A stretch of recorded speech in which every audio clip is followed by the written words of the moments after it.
cas précis. Oui. Et là, tu nous parles du journaliste Félix Séguin. OK. Félix Séguin et moi, on a une relation que j'ai eue depuis longtemps avec lui. Et on va mettre les pendules à l'ordre.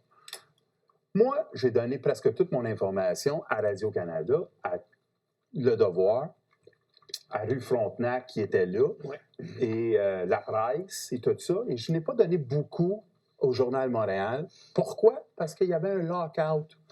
Pierre Cal-Pelado avait mis les gars, et comme syndicaliste, j'ai décidé, fuck you, je t'en donne pas d'informations. C'est pour ça que tu l'as donné à Rue Frontenac, qui était un regroupement de journalistes qui ont décidé de faire leur site web d'information parce qu'il était en lock-out. Exactement. Écoutez bien ce que je vous dis, parce que vous allez comprendre que ce monde-là, c'est des Stalines. Et quand j'ai fait un show avec Staline qui disait, on voyait qu'ils photoshoppaient certains de leurs critiques ou certains de monde pour s'assurer que dans l'histoire, dans 20 ans, 30 ans, 40 ans, 5 ans, on s'en rappelle pas. Juste ceux qui font un brin les recherches ou qui sont partis de l'histoire vont se souvenir et vont dire. À part de ça... Donc, Félix Séguin, lui, c'est un journaliste. Oui. Je pense que c'est un journaliste plus précisément d'enquête. Oui, d'enquête. Mais, il est pour QMI, lui, genre? Oui, il est pour Québécois, la famille Québécois. D'accord. Là, je vais vous expliquer spécifiquement comment cet homme-là est exactement le typique journaliste, OK? Et si ça fait à moi, vous allez voir qu'à un moment donné, ça va vous arriver à vous, ça va arriver à n'importe qui. Mais moi, spécifiquement, je peux en parler parce que je connais la game plus que... C'est un cas type. Oui. Ce gars-là. Tu parles de lui, tu parles de tout le monde. Exactement. Tu peux-tu t'en aller au prochain? Alors, le prochain, c'est un avocat, Maître Denis Galland. Bon. Le 10e anniversaire de la commission Charbonneau, qu'est-ce qu'on a fait? C'est qu'on a fait un topo. On a fait un show d'1 heure sur JE avec Félix Séguin comme l'homme. Puis là, lui, qu'est-ce qu'il a fait? Il a monté ça, puis ça l'a dû prendre 1 mois, 2 mois, whatever. Puis il a commencé à dire, il est allé chercher les 3 procureurs, Simon Tremblay, Sonia Lebel, qui est devenue ministre de la Justice, après maintenant elle a changé, et Denis Galland, qui est venu Mr. Big, et après il est allé travailler pour l'autorité financière publique. L'OMF. L'AMP. AMP, d'accord. L'AMP. OK? Tu vois, ça, ces 3 joueurs-là, et l'autre, c'est le bâtonnier. Après ça, il est fait. C'est tout du monde, et c'est tout du monde que j'ai travaillé main dans la main avec. Okay? Parce que je les ai donné de l'information, parce qu'ils venaient dans mon bureau au CEI là, le matin, puis ils disaient, OK, Ken, je vais te poser des questions, s'il vous plaît, donne-moi les réponses les plus vite. Tu sais, j'étais là, j'ai aidé à former Opération Marteau, UPAC avant et tout ça. Quand j'étais la coqueluche, là, whatever, puis qu'ils m'ont mis là, ils m'ont dit, hey, Ken, c'est le photo-chat, je suis devenu un homme important pour le système parce que je dénonce la corruption. Et là, on va prendre ce gars-là qui semble être assez proche du peuple, mais on veut faire mal le mouvement syndical pour démontrer qu'est-ce qui se passe avec eux. On veut pas parler du Fonds de solidarité, on veut pas parler des banques, on veut pas parler du système, rien de ça. C'est-à-dire, ce gars-là, comme il n'y a pas eu de l'information de ma part, je parle de Félix Séguin? Félix Séguin a décidé de faire un topo et dire, et là, il y en a qui vont dire, tu sais, come on, c'est relax, là, mais il a fait un topo total, 1 heure, en parlant de 3 procureur sans parler d'un sonneur d'alerte. Okay? Ça veut dire à vous, à vos fils qui sont là, qu'est-ce qui est vraiment... Qui a dénoncé? Ah, ben c'est les grands procureurs. Parce que ce qu'ils ont oublié, c'est ça. C'est que Ken Pereira, là, t'as été l'étincelle qui a fait exploser le baril. Exactement. C'est toi, là. Oui. Ça part de toi. T'es le jour 0, là. Oui, regarde bien ça. Avance le prochain.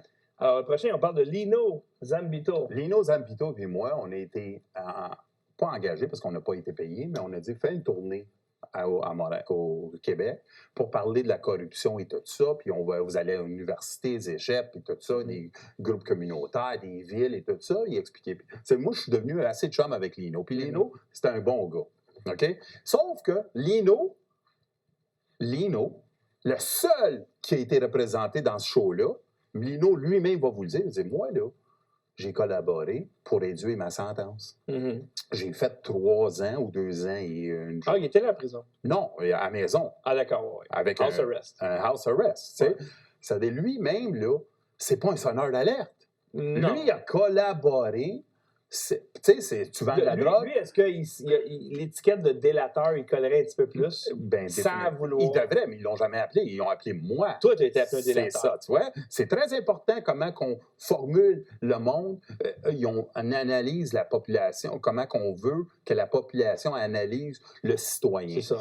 Pourquoi qu'on ne met pas ça? Vous autres, vous allez me dire, Ken, encore, c'est-tu parce que tu es frustré, tu n'as pas passé là? Je m'en contrebalance de Félix Séguin. C'est une vermine. Il n'y a pas plus, puis je vais vous le prouver encore plus.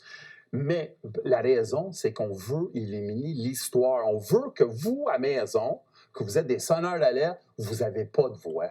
On va l'en donner à certaines personnes, mais on ne va jamais vous la donner à vous parce que vous... Parce que Lino, ici, il est tagué de vendeur de sushi. Bien, ça, c'est après les 10 ans. Ils ont parlé de tout. Ils ont vu mon affaire avec moi. Ils ont dit Ken Pereira, qui a certainement dit que coupe d'affaires.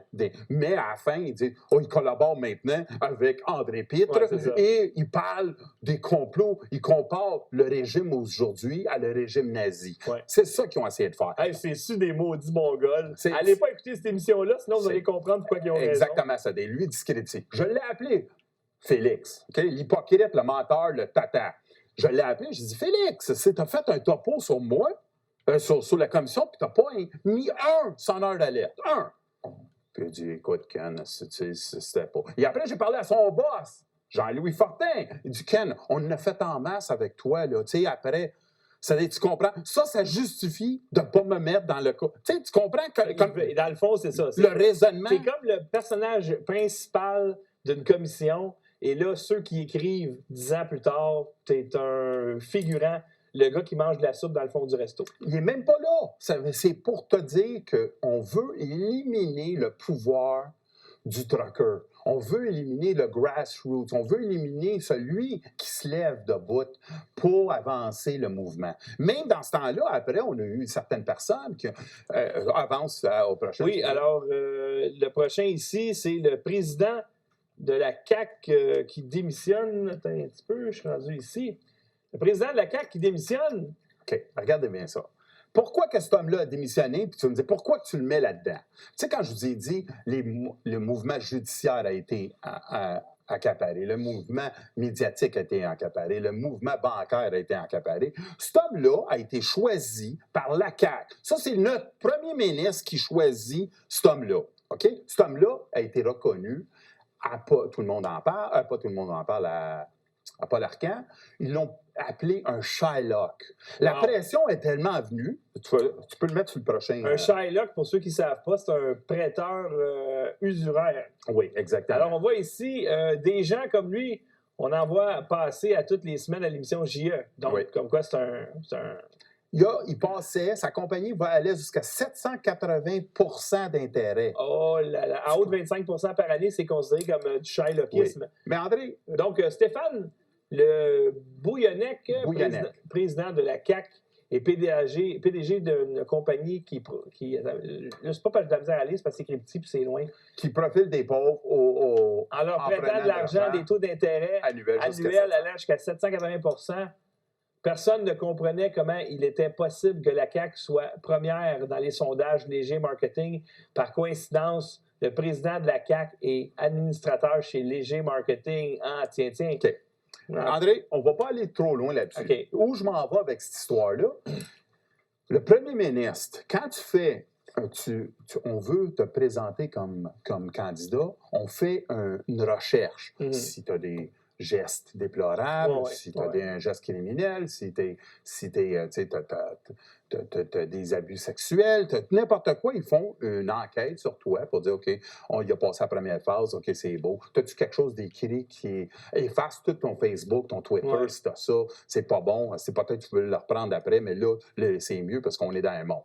C'est ce gars-là, notre premier ministre, notre génie, décide de le prendre, OK? Comme président de la CAQ. Le président. Ou on voit que ça n'a pas d'allure. Sonia Labelle. Regarde comme elle est tough. C'est ça, exactement. Elle, qui était dans le mouvement judiciaire toute sa vie, hier, madame, c'est que M. Félix Séguin, Tuzone Séguin, choisit pour, c'est elle, l'héroïne. L'héroïne, tu sais, parce qu'avec, tu sais, quand elle claquait des doigts sur Michel Arsenault, je ne sais pas si tu te souviens, là, regarde ici ta caméra, là, je te pose une question, tu sais, c'était ça. Regarde comme elle est tough. C'est ça, exactement. Elle, qui était dans le mouvement judiciaire toute sa vie, Yann Lafrenière, un policier qui est devenu à la CAQ, qui était en même moment qu'elle, lui, personne n'a levé leur doigt pour dire, monsieur, vous n'avez pas le droit de faire ça. Monsieur Legault, faites pas ça, mettez pas ça, ce gars-là. Ce gars-là, c'est un criminel, là, ce gars-là. Là. Il y a une compagnie, sous le prétexte d'un système légal, il prend aux pauvres, puis il s'enrichit. Hey, pense 2 secondes. Tu n'es pas capable de payer ta carte de crédit à 18 annuel. Oui. Il chargeait 780 Je veux dire, les motards chargent moins que ça. Regarde. Et lui, là, il était tout offusqué parce à cause de la sortie de Paul Arcand, on l'a appelé Shylock. Et là, c'était la fin du monde pour le Mais c'est ça, Shylock. Je sais, je comprends, mais lui, il l'a appelé. Là, lui, n'oubliez pas, là, on a un système qui est en place pour checker les prochains candidats. On les met en place et les 2 gars qui sont dans le système judiciaire, Sonia Labelle et Yann Lafrenière, ils disent rien.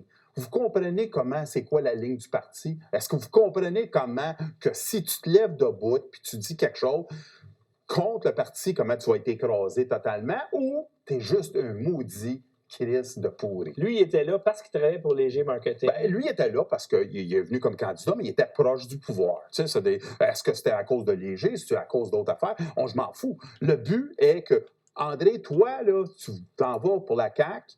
Immédiatement, ils vont dire, André, tu ne peux pas être candidat pour la CAQ, même si le monde t'aime dans ma région, parce que tes propos sont fascistes. Ils vont dire ils vont inventer des histoires.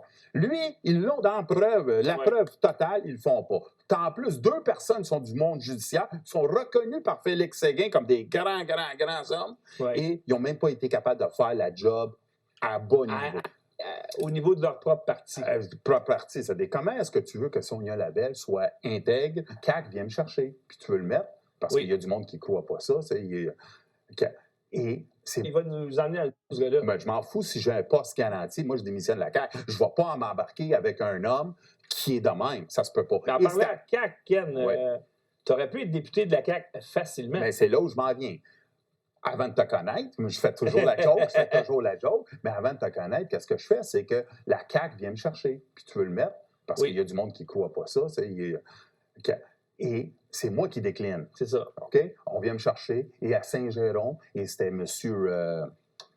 Duchesneau, Jacques Duchesneau. Et la game là, qui nous disait comment qu'on va vendre ça, c'est lieutenant Ness engage l'incorruptible. C'est ça. Donc, c'était un done deal. Tu allais être député de Saint-Jérôme. Il n'y a rien qui aurait pu empêcher ça. Là, qu'est-ce que je m'ai fait dire? C'est dire, écoute, Cam, OK, mouvement syndical, les ententes internationales, on ne veut pas que on peut se parler en coulisses entre nous autres, mais je ne veux pas que ton opinion sorte trop publiquement avec NAFTA ou quelque chose de même sur les syndicales, mais on a besoin d'un. N'oubliez pas, moi, quand j'ai dénoncé la FTQ, j'ai appelé toutes les partis. Je les ai envoyés. Ceux qui étaient au pouvoir, c'était les libéraux, c'est déjà passé à travers les 3 ministres, et ceux qui n'étaient pas au pouvoir, comme la CAQ, je les ai appelés aussi parce que j'ai dit, puis eux autres, ils m'ont envoyé un email et ils disent, à ce moment, notre priorité, ce n'est pas la corruption dans la construction.